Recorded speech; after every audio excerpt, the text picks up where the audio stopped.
Janasena party ఆవిర్భావ వార్షికోత్సవం చేసుకుంటున్నటువంటి సందర్భంగా పవన్ కళ్యాణ్ గారికి, కార్యకర్తలకు, అభిమానులకు శుభాకాంక్షలు తెలియజేస్తూ ఉన్నాను. అలాగే ఎన్నికల్లో ఇచ్చినటువంటి హామీలు నెరవేర్చాలని మనసారా కోరుకుంటూ ఉన్నాను. జనసేన పార్టీ వయస్సు చిన్నదే అయినా ఆ ప్రయాణంలో ఆ పార్టీ తిరిగిన మలుపులు అనేకం ఆశ్చర్యాన్ని కలిగించేటువంటిగా ఉన్నాయి. ఆ పార్టీ నాయకులు కళ్యాణ్ గారే స్వతహాగా పొంతన లేకుండా మాట్లాడినటువంటి మాటలు చూస్తూ ఉంటే నాయకునిగా ఒక నిబద్ధత, నిజాయితీ ఏ విధంగా ప్రజలకు చూపించగలుగుతున్నారు అనేటువంటి ప్రశ్నలు ఈ రోజు ఎదురవుతూ ఉన్నాయి. వారు ఎక్కడ పుట్టారు, ఏమి చదువుకున్నారు అనేటువంటి విషయాలు ఎవరు అడగలేరు, వారే చెప్పాలనుకున్నారు. అయితే ఏం చెప్పారు, పొంతన లేకుండా మాట్లాడారు అనేది చూస్తే మనకే అర్థమవుతుంది. ఒక నిలకడ లేనటువంటి, స్వీయ నియంత్రణ లేనటువంటి నాయకునిగా ఈ పుష్కర కాలం రాజకీయ ప్రస్థానం ఎలా సాగించారనేటువంటిది. ఒంగోలు గోపాలనగర్ వీధి పడిలో చదువుకున్నాను. నేను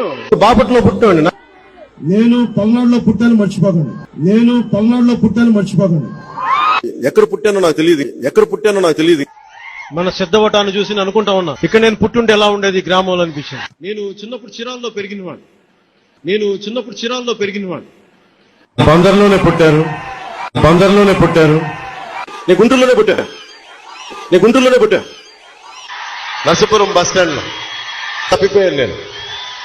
కనీసం వాస్తవాలుగా మాట్లాడాలి కదా. ఉదాహరణకి 1857లో సిపాయిల తిరుగుబాటు జరిగింది, 1947లో స్వాతంత్రం వచ్చింది. ఇట్లాంటి విషయాలను మనం మార్చలేం కదా. నేను ఆంధ్ర యూనివర్సిటీలో పోస్ట్ గ్రాడ్యుయేషన్ చేశాను. ఒకసారి నాగార్జున అని, ఇంకోసారి వెంకటేశ్వర అని, మరొకసారి సెంట్రల్ యూనివర్సిటీ అని, జేఎన్యు అని మార్చి చెప్పలేను కదా. మరి వాస్తవాలు నిజాలుగా మాట్లాడకపోతే విలువలు, విశ్వసనీయత అనేవి నాయకునికి ఉన్నాయని జనం ఎలా నమ్ముతారు? అలాంటిది వారు రాజకీయ ప్రస్థానంలో చేసినటువంటి అనేకమైనటువంటి ప్రస్తావనలు గాని, మాటలు గాని ఎక్కడా కూడా పొంతన లేకుండా పోయాయి. నాకు ఇష్టం చదువు అండి. 10th ముక్కి మూలిగి గ్రేస్ మార్కులతో పాస్ అయ్యాను. నేను చదువు బై చాయిస్ ఆపేశాను. మా అమ్మ నాన్న ఇంగ్లీష్ మాట్లాడుతున్నా, నాకు ఇంగ్లీష్ రాదు. 7th grade లో నేను స్టూడ్ ఫస్ట్ ఇన్ ఇంగ్లీష్. నా ఎడ్యుకేషన్ ఇంటర్మీడియట్ ఆపేశాను విసుగుతో. నేను ఈ రోజుకి మ్యాథమెటిక్స్ చదువుతాను. ఎలక్ట్రానిక్స్ డిప్లొమా చేయడానికి ప్రయత్నం చేశాను. తర్వాత కంప్యూటర్ సైన్స్ డిప్లొమా చేశాను. DBS 3+ చేశాను. కొంత ఆటో క్యాడ్ నేర్చుకున్నాను. అది డాక్టర్ అవ్వాలనుకుని అన్ని ట్రై చేశాను. సో వారు చదివిన చదువుల గురించి వివాదంగా మాట్లాడటం అనేది ఒకవైపు అయితే, 2 లక్షల పుస్తకాలు చదివాయని చెప్పేసి మరొక వైపు చెప్తూ ఉన్నారు. రాజకీయానికి చదువు అర్హత కాదు కాబట్టి ఏం అర్హత ఉందని ఎవరు అడగకపోయినా వారు చెప్పాలనుకున్నారు. మనం మాట్లాడేటువంటి మాటలను బట్టి ప్రజలు ఏ విధంగా అర్థం చేసుకుంటారు అనేటువంటి ఆలోచన లేకుండా ఎన్నికల ముందు మాట్లాడేటువంటి మాటలకి అధికారంలోకి వచ్చాక పోల్చి చూస్తే భిన్న స్వరం, భిన్న వాదన. రాజకీయ జీవితంలోకి వచ్చినప్పుడు కొత్తలో నేను ప్రజా పోరాటంకి వెళ్లాలనుకున్నాను, కానీ రాజకీయాల్లోకి వచ్చాను. చెగువేరా నాకు ఆదర్శం, భగత్ సింగ్ నాకు ఆదర్శం అని మొదలు పెట్టారు. అది నిజమని నమ్మి ముఖ్యంగా యువత, కాలేజీకి వెళ్లేటువంటి విద్యార్థులు వీరందరూ కూడా ఎమోషనల్ గా ఉడుకు రక్తంతో వారి వెంట సాగడం మనం చూసాం. ఆ తర్వాత మహాత్మా పూలే నాకు ఆదర్శమని, కమ్యూనిజం అని, సోషలిజం అని అంటే పేదవారు నిజమనుకుని నమ్మి ముందుకొచ్చారు. అంబేద్కర్ తో కలిసి పనిచేశామని, లండన్ వెళ్లి వారు నివసించినటువంటి ఇంటికి వెళ్లి ఫోటోలు తీసుకుని చూపించి అంబేద్కరిజం అని, సోషల్ జస్టిస్ అని మాయావతి గారితో పాదాభివందనం చేసి వారి యొక్క అలయన్స్ లోకి వెళ్ళినప్పుడు బీసీలు, ఎస్సీలు, ఎస్టీలు అందరూ కూడా నిజమనుకుని నమ్మి వారికి ఓట్లు వేయటం జరిగింది. మరొక వైపు నేను సెక్యులర్, నేను యూనివర్సల్, నాకు కులం లేదు, మతం లేదు, కులం గాని మతం గాని ప్రస్తావన తెస్తే అరికాల నుంచి నడినెత్తుకు ఎక్కిపోతుందని చెప్పి మాట్లాడి అది నిజమనుకుని నమ్మి కులం లేదని, మతం లేదని మైనారిటీలు ఓట్లు వేయటం జరిగింది. కులం, మతం, ప్రాంతం అంటగడితే అరికాల నుంచి తలెత్తు దాకా నాకు కోపం వస్తుంది. మీరు నన్ను ఏదైనానండి, కానీ నాకు కులం గాని, మతం గాని, ప్రాంతం చేస్తే నేను వేరే వ్యక్తిని. నేను బాప్తిజం తీసుకున్నాను, నా భార్య క్రిస్టియన్, నా పిల్లలు క్రిస్టియన్ అంటే క్రైస్తవులు ఓట్లు వేయటం జరిగింది. నా కూతురు క్రిస్టియన్ అబ్బా, నా కూతురు తల్లి రష్యన్ ఆర్థడాక్స్ చర్చ్ లో బాప్టైజ్ చేస్తానంటే సంతోషంగా చేయించమని. దేవుని పిలుపు వచ్చినప్పుడు మనుషులు ఎలా అయిపోతారో తెలుసు నాకు. సో తను కూడా నన్ను బాప్టైజ్ చేశాడు. మరి కులం లేదని చెప్పి చివరకు కాపులైనా ముందుకు రావాలి, మీరు నన్ను గెలిపించాలి అని అత్యధికంగా కాపులు ఉన్నటువంటి కాన్స్టిట్యుయెన్సీ పిఠాపురంలో పోటీ చేసి ఈ రోజు ఎన్నికల్లో గెలిచి అసెంబ్లీలోకి రావడం జరిగింది. నేను పుట్టిన కాపు కులం వెనకబాటుతనం కోసం నేను ఎందుకు ఆలోచించను? ఎవడు మా కులం నుంచి ముఖ్యమంత్రి అవ్వలేదు. మీరు ఓటేయండి, అవి చూపిస్తాం. మరి ఇలా అన్ని వర్గాల ఓట్లు వేయించుకుని అధికారంలోకి వచ్చాక ఆ రోజు మాట్లాడినటువంటి షెగ్వేరా గాని, కమ్యూనిజం గాని, సోషలిజం గాని, సోషల్ జస్టిస్ గాని, సెక్యులరిజం గాని, యూనివర్సలిజం గాని ఇవన్నీ ఏమైపోయాయి? ఇవన్నీ కూడా వాల్యూష్ అయిపోయాయి, ఆవిరైపోయాయి. ఇప్పుడు ఏమొచ్చింది అని అంటే హిందుత్వ వచ్చింది, సనాతన ధర్మం వచ్చింది. an unapologetic Sanatani Hindu. I am an unapologetic Sanatani Hindu. అదృష్టవశాత్తు మన తెలుగు ప్రజలు మత మూఢత్వం కలిగిన వాళ్ళు కానీ, మతతత్వం వైపు వెళ్లేవాళ్ళు కానీ కాదు. కాబట్టి మీరిచ్చినటువంటి పిలుపులకి, మీరు అరిచినటువంటి అరుపులకి స్పందించి జనం రోడ్ల మీదకి రాలేదు. మైనారిటీ ఓట్లు వేయించుకుని, క్రిస్టియన్ అని చెప్పి క్రిస్టియన్ ఓట్లు వేయించుకుని, ఇది క్రిస్టియన్స్ కు జరిగితే ఊరుకుంటారా, ముస్లింస్ కు జరిగితే ఊరుకుంటారా అని ప్రశ్నించడం, ఒక సెక్యులర్ అని చెప్పి ఈరోజు మతతత్వ వాదనలు, హిందుత్వాన్ని భుజాన వేసుకుని ముందుకు వెళుతూ ఉంటే ఆంధ్ర రాష్ట్ర ప్రజలు అప్రమత్తంగా ఉన్నారు. కాబట్టి పీస్ లవింగ్ స్టేట్ కాబట్టి మతతత్వ విధానానికి, మతోన్మాదానికి స్పందించకుండా ఉన్నారు. కాబట్టి ఈ రోజు శాంతి భద్రతలు అనేవి ఉన్నాయి. మరి ఇదా మీరు చేసేది, ఇదా మీరు చెప్పేది? మరి మీరు చెప్పిన సెక్యులరిజం ఏమైంది? మీరు మాట్లాడిన కులం లేదు, మతం లేదన్న యూనివర్సలిజం ఏమైంది? మీరు మాట్లాడిన సోషలిజం ఏమైంది? కమ్యూనిజం ఏమైంది? ఇంత చిన్న వయసు కలిగినటువంటి పార్టీ ఈ రోజు పుష్కర సంవత్సరాలుగా అడుగు పెడుతున్నటువంటి సమయంలో మీకు ఒక సిద్ధాంతం అనేది ఉందా? మీరిచ్చిన సిద్ధాంతం ఏమిటి? మొట్టమొదట కమ్యూనిజం అని, లెఫ్టిస్టులు అని, అక్కడ నుంచి సెక్యులర్ అని, సెంట్రిస్టులు అని, ఈ రోజు హిందుత్వ అని ఒక రైటిస్ట్ పార్టీగా మారిపోయింది అని అంటే, ఇంత చిన్న వయసులో ఇన్ని యూటర్న్స్ తీసుకుని ఏ రాజకీయ పార్టీ అయినా ఈ చివరి నుంచి ఆ చివరికి, ఈ మలుపు నుంచి ఆ మలుపుకి తిరిగేటువంటి పరిస్థితి ఉంటుందా? ఆవిర్భావ దినోత్సవాలు జరుపుకోవడం కాదు, ఆత్మావలోకనం చేసుకుని మనం ఈ జనానికి ఏం చెప్పాం, ఏం చేస్తున్నాం అనేటువంటి ఒక అకౌంటబిలిటీ, ఒక పారదర్శకత, ఒక బాధ్యత అనేది లేకుండా రాజకీయ పార్టీలు ఈ విధంగా ప్రవర్తిస్తూ ఉంటే ప్రజలు ఆలోచించాలి, ప్రజలు గమనించాలి. మరి ముఖ్యంగా ఉడుకు రక్తంతో ఒక నిర్ణయం తీసుకోవడం కాదు, తొందరపాటు నిర్ణయాలు తీసుకోవడం కాదు, భవిష్యత్తుని కాలనాశనం చేసుకోవద్దు అని ఒకవైపు ప్రజలకు, మరొక వైపు యువతకు లిబరేషన్ కాంగ్రెస్ పార్టీ ఆవేదనను వ్యక్తం చేస్తూ ఉంది. ఆలోచించండి, గమనించండి. ఎవరు మనల్ని నిజాయితీగా మాట్లాడి నడిపిస్తున్నారు, ఎవరు మోసపు హామీలతో మనల్ని వంచనకు గురి చేస్తున్నారు అనేది ఆలోచించమని లిబరేషన్ కాంగ్రెస్ పార్టీ ప్రజలను, మరీ ముఖ్యంగా యువతను కోరుతూ ఉంది. ఎందుకనంటే మన భారతదేశం గాని, ఆంధ్రప్రదేశ్ గాని మెజారిటీ హిందువులుగా జీవించేవారు. మతాన్ని విశ్వసిస్తారు, గౌరవిస్తారు, కానీ మతోన్మాదాన్ని ప్రోత్సహించరు. ఎక్కడైనా ప్రపంచంలో మైనారిటీలుగా ఉన్నవాళ్ళు రక్షణ కోరుకుంటారు. కానీ మీరు ఒక్కసారిగా కమ్యూనలిజం, యూనివర్సలిజం, సెక్యులరిజం నుండి హిందుత్వ అని రైటిస్ట్ గా మారిపోయేసరికి భయపడుతున్నారు. మైనారిటీలు భయపడుతున్నారు, క్రిస్టియన్లు భయపడుతున్నారు. ఏమిటి, ఇతనే మాట్లాడుతున్నాడా ఈ మాటలు, ఇతనేనా ఈ విధంగా మాట్లాడేదని ఆశ్చర్యానికి, షాక్ కి గురవుతున్నారు. మెజారిటీని మీరు రోడ్ల మీదకి రండి, కన్సాలిడేట్ అవ్వండి, రక్షణ పొందండి అని ఎక్కడ కూడా ప్రపంచంలో చెప్పింది మనం చూడలేదు. ఎవరైనా రక్షణ ఇస్తే మైనారిటీలకు ఇస్తారు. తక్కువ శాతం ఉన్నటువంటి ప్రజలు భయభ్రాంతులకు గురవుతుంటే వారి తరపున నిలబడడానికి ప్రయత్నం చేస్తారు తప్ప, మీరు రారా, మీకు పట్టలేదా, మీకు లేదా అని మెజారిటీని ప్రశ్నించేటువంటి పరిస్థితి ఎక్కడ కూడా లేదు. మరి ఆడపిల్లల గురించి మాట్లాడారు, సుగాలి ప్రీతి గురించి మాట్లాడారు.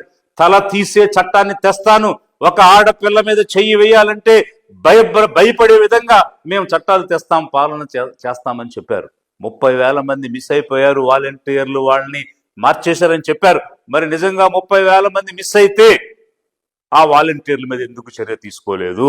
29,000 పై దాదాపు 30,000 మంది అమ్మాయిలు మిస్ అయిపోతే నువ్వు ఒక రివ్యూ మీటింగ్ ఎందుకు పెట్టలేదు? ప్రతి గ్రామ వాలంటీరు ఒంటరి మహిళల్ని వీళ్ళు టార్గెట్ చేసి ఆ ఇన్ఫర్మేషన్ కొంతమంది సంఘ విద్రోహ శక్తులకు ఇస్తే వాళ్ళని వీళ్ళు కిడ్నాప్ చేయడం గాని, ట్రాప్ చేయడం గాని జరిగి మిస్ అయిపోయారు ఇంతమంది. ఆ గ్రామ సచివాలయాలు, పంచాయతీరాజ్ శాఖ మీ చేతిలోనే ఉంది. మరి మిస్ అయినటువంటి వారిని ఎందుకు వెనక్కి తీసుకురాలేకపోతున్నారు? వారి మీద ఎందుకు మీరు చర్య తీసుకోలేకపోతున్నారు? ఈ విధంగా ఎన్నికల ముందు మాట్లాడారు. వాలంటీర్స్ కి 10,000 రూపాయలు చేస్తాం, 5,000 రూపాయల నుంచి హానరోరియం అని చెప్పారు. వాలంటీర్స్ కి నేను ఒకటే చెప్తున్నా, మీకు 5,000 వస్తే ఇంకో 5,000 ఇచ్చే మనసున్న వ్యక్తిని నేను ఎప్పుడు మీ పొట్ట కొట్టను. గ్రామ సచివాలయాలు, వాలంటీర్స్ మీ శాఖలో పనిచేస్తున్న క్రమంలో ఎందుకు వారికి 10,000 రూపాయలు ఇవ్వకుండా ఉన్నటువంటి వ్యవస్థను నిర్వీర్యం చేసి వారిని నయవంచనకు గురి చేశారు? నెపోటిజం గాని, ఫేవరెటిజం గాని నాకు లేదు, కుటుంబ పాలన నేను వ్యతిరేకం అని చెప్పి నా పార్టీని, నా కుటుంబంలో ఉన్నటువంటి వారితో నాయకులుగా పెట్టి నిర్మాణం చేయొచ్చు, కానీ నేను మీ నుంచి నాయకుల్ని కోరుకుంటున్నాను, యువతకు నాయకత్వం ఇస్తానని చెప్పారు. కుటుంబ రాజకీయాలు చేయడానికి రాలేదు, అందరూ చట్టసభలోకి రావాల్సిన అవసరం లేదు. దాని బదులు చాలా మంది కొత్త వాళ్ళు రావచ్చు. మీలాంటి ఎంతమంది యువకులు, దేశం కోసం పాటుపడగలిగే యువకులు ఎంతో మందిని రాజకీయాలకు తీసుకురావచ్చు. ఎంతసేపు నా ఇంట్లో వాళ్ళే, నా కూతురు, నా కొడుకు, నేను, మా మేనల్లుడు అంటే కుదరదు. కానీ అధికారం వచ్చాక ఏం చేశారు? మీ అన్నకు ఎమ్మెల్సీ ఇచ్చారు. నాకు కులం లేదని చెప్పి 3 మంత్రి పదవులు వస్తే ఏం చేశారు? 2 మంత్రి పదవులు కాపు కమ్యూనిటీకి ఇచ్చారు. మరి ఇది నెపోటిజం కాదా? ఇది ఫేవరెటిజం కాదా?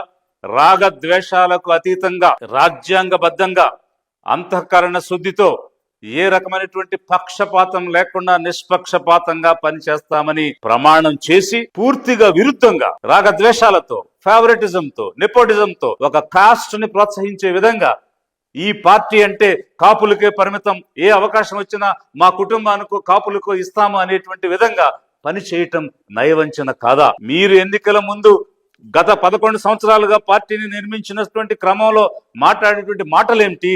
చెప్పినటువంటి సిద్ధాంతం ఏమిటి? ఈ రోజు మీరు పాటించేటువంటి సిద్ధాంతం ఏమిటి? ఎక్కడ కమ్యూనిజం, సోషలిజం, ఎక్కడ హిందుత్వ అనేటువంటి రైటిస్ట్ పార్టీగా మీరు ఈ రోజు ఆవిర్భావ సభ చేస్తూ ఉన్నారు. మీరు ఏ హామీలైతే ఇచ్చారో అవి ఖచ్చితంగా నెరవేర్చి తీరాలి. సూపర్ 6 అని చెప్పి 3 పార్టీలు కలిసి ఇచ్చినటువంటి హామీలే కాకుండా మీరు ప్రత్యేకంగా అనేకమైనటువంటి హామీలు ఇచ్చారు. ఆవిర్భావ సభలో ఆత్మావలోకనం చేసుకుని మనము ప్రజలకు ఏమి హామీలు ఇచ్చాము ఇవన్నీ కూడా నెరవేర్చాలి, జనరంజక పాలన చేస్తాము, జనానికి సేవ చేస్తామని జనసేన పార్టీ పెట్టి జనంకు సేవ చేయకుండా అరాచక పాలన చేయడానికి మీరు వచ్చారా అన్నది ఒక ఆత్మావలోకనం మీ సభలో చేయాలని చెప్పేసి కూడా నేను కోరుతూ ఉన్నాను. అంతేకాకుండా ఉత్తర భారతదేశం యొక్క ఆధిపత్యం ఏంటి? నార్త్ సౌత్ డివైడ్ అనేటువంటిది ప్రోత్సహించే విధంగా ఆధిపత్యం చేస్తుంది ఈ ఉత్తర భారతదేశం ఉన్నటువంటి బీజేపీ అని చెప్పేసి మీరు మాట్లాడారు. అహంకారం, ఉత్తరాది అహంకారం, దక్షిణాది అంటే చిన్న చూపు. ఆ ఉత్తరాది అహంకారం మీద నా పోరాటం. మేము భారతీయులం కాదా? మీరు ఒక్కరైనా భారతీయులు? మీ 10 మంది కలిస్తే మీదైనా భారతదేశం. ఇన్ని కోట్ల మంది దక్షిణ భారతీయులకి ఇది భారతదేశం కాదా? ఈ వివక్ష ఎందుకు?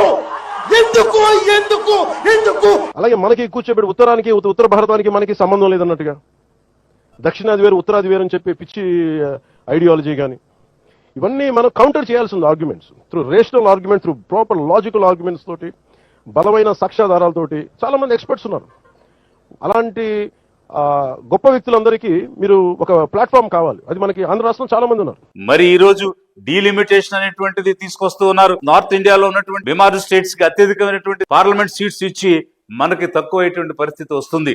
మరి ఇలాంటి పరిస్థితిలో 3 భాషలు అని చెప్పి అనవసరంగా హిందీని మన మీద రుద్దుతున్నారు. వీటన్నిటినీ కూడా మీరు ఎందుకు వ్యతిరేకించడం లేదు? ఎందుకు ప్రస్తావన చేయడం లేదు? దక్షిణ భారతదేశానికి పార్లమెంటులో ఉండేటువంటి రిప్రజెంటేషన్ లో ఏ విధమైనటువంటి అన్యాయం జరిగితే ఊరుకోమని మీరు ఎందుకు చెప్పరు? ఉత్తరాది యొక్క ఆధిపత్యాన్ని ఎదిరించిన మీరు ఎన్నికల ముందు అధికారం వచ్చాక అదే విషయాన్ని మీరు ఎందుకు మాట్లాడటం లేదు? అది బాధ్యత కాదా?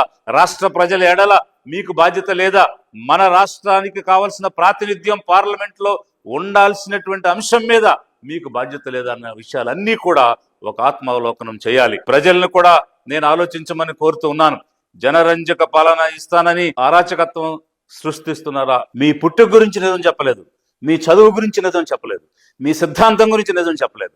షగువేరా, భగత్ సింగ్, కమ్యూనిజం, సోషలిజం, అంబేద్కర్, పూలే, మాయావతి, ఈ విధంగా ఇన్ని రకాలైనటువంటి యూటర్న్లు తీసుకుంటూ చివరికి హిందుత్వ దగ్గర ఇప్పుడు మీరు తేరారు. మతం లేదన్నారు, మత తత్వాన్ని మీరు మతోన్మాదాన్ని ప్రబోధిస్తూ ఉన్నారు. కులం లేదన్నారు, కేవలం మీ కులానికి సంబంధించినటువంటి వారికే పదవులు ఇవ్వడం అనేటువంటిది చేస్తూ ఉన్నారు. కుటుంబానికి నేను వ్యతిరేకం అన్నారు, కుటుంబానికి వ్యతిరేకం అన్నారు, మీ కుటుంబంలో ఉన్న వారికే పదవులు ఇస్తూ ఉన్నారు. మరి ఈ విధంగా ఇన్ని మాటల, ఇన్ని మలుపుల ఏ విధంగా ప్రజలు విశ్వసించాలి, ఏ విధంగా ప్రజలు నమ్మాలి? లిబరేషన్ కాంగ్రెస్ పార్టీ ప్రజలను కోరుతూ ఉన్నది మాయ మాటలకు, మోసపు హామీలకు కాకుండా నీతి నిజాయితీ ఎక్కడుంది, ఏ విధంగా ఉంది, విలువలు విశ్వసనీయత ఎక్కడుంది అనేది ప్రజలు గమనించాలని. గతంలో 2014 నుంచి 19 మధ్య టీడీపీ బీజేపీ కలిసి ప్రభుత్వాన్ని ఏర్పాటు చేశాయి. కానీ బీజేపీ మాకు సహకరించడం లేదని బీజేపీ నుంచి విడిపోయి ధర్మ పోరాట దీక్షలు అని చెప్పి ఇదే ప్రధానమంత్రి మోడీ గారిని అనేకమైనటువంటి తిట్టకుండా తిట్టారు. కానీ మళ్ళీ ఈ రోజు కలిసి కూటమిగా ఏర్పడి హామీలు ఇచ్చారు.